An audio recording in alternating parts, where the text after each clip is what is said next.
Praise the lord. ప్రియులారా, ఉదయకాల సమయంలో దేని వాక్యాన్ని చదువుకుందాం.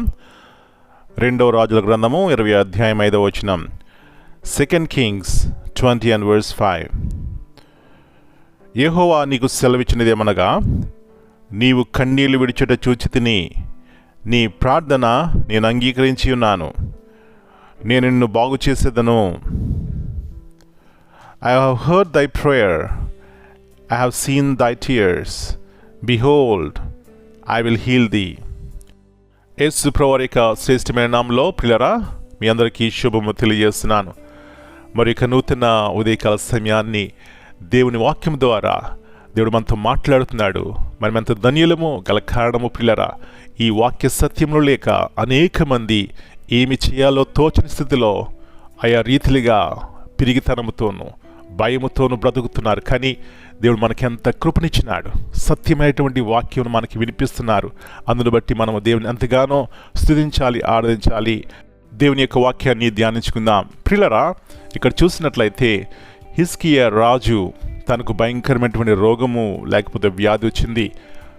తన జీవితంలో మరణ భయం వచ్చింది. ప్రియులారా, ఆ సమయంలో తను అనుకున్నాడు, నేను బ్రతకాలనుకున్నాడు. తన జీవితంలో వచ్చినటువంటి వ్యాధిని బట్టి బాధను బట్టి కృంగిపోయినాడు. కానీ ఒక సత్యం తను గుర్తించినాడు. ఎవరి వైపు చూడాలో ఆ జీవమగల దేవుని వైపు చూశాడండి.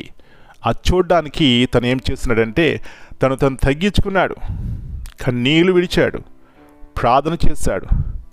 దేవా నన్ను బాగు చేయమని మరి ఎంతగా విలిపించినాడో నాకు తెలియదు. కానీ ఈ ఉదయకాల సమయంలో నా ప్రియ సహోదరి, నీ జీవితంలో కూడా ఒకవేళ హిజ్కియా వలె భయముతో ఉన్నావా, దిగులుతో ఉన్నావా, వచ్చినటువంటి వ్యాధి బట్టి కానీ వచ్చినటువంటి సమస్య బట్టి కానీ, అయితే జీవగల దేవుడు నీ ప్రార్థన వినడానికి ఇష్టపడుతున్నాడు. అయితే తగ్గించుకుని కన్నీరు కార్చి పశ్చాత్తాపడినట్లయితే పిల్లరా, ఆయన ఎంతగా కృప చూపెడతారండి.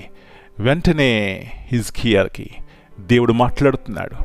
తనకు గొప్ప కృపనిచ్చినాడు, తన ఆయుష్ని పెంచినాడు, నెమ్మదిగాను సుఖముగా జీవించే ఆ యొక్క గొప్ప భాగ్యం ఇచ్చినాడు. ఈ ఉదయకాల సమయంలో అలాంటి కృప మనందరికీ దేవుడు దయచేయనుగాక. ప్రార్థన చేసుకుందాం. జీవముల దేవా, పరిశుద్ధమైన తండ్రి, మరి ఇక నూతన శ్రేష్టమైనటువంటి ఉదయకాల సమయాన్ని బట్టి మీకు వందనాలు చెల్లిస్తున్నాం. యేసు ప్రభువారి ద్వారా మీరు మాకు ఎంత కృపనిచ్చినారు. ఎప్పుడైనా ఇలాంటి సందర్భంలోనైనా మీ వద్దకు ప్రభువా ధారాళముగా మేము రావచ్చు. అలాంటి స్వేచ్ఛనిచ్చినారు. విశ్వాసంతో తగ్గించుకుని కన్నీళ్ళు కాచినప్పుడు మీరు చూసే దేవుడు అయినారు ప్రభువా. అందును బట్టి మీకు వందనాలు చెల్లిస్తున్నాం. మరి బలవంతులైనా బలహీనులైనా గొప్పవారైనా పేదవారైనా తారతమ్యం లేదు. కానీ ఎవరైతే విశ్వాసంతో మీదట సాగిలి పడతారో వారి హృదయాన్ని చూస్తారు ప్రభువా. వారి ప్రార్థన మీరు వింటారు. తగిన సమయంలో ప్రభువా మమ్మల్ని లేవనెత్తుతారు.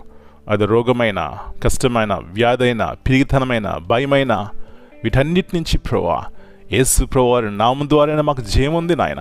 అందును బట్టి మీకు వందనాలు చెల్లిస్తున్నాం. సహాయం ఇచ్చేయండి. ఈ దినమంతా మీరు ఎక్కడికి భద్రపరచండి.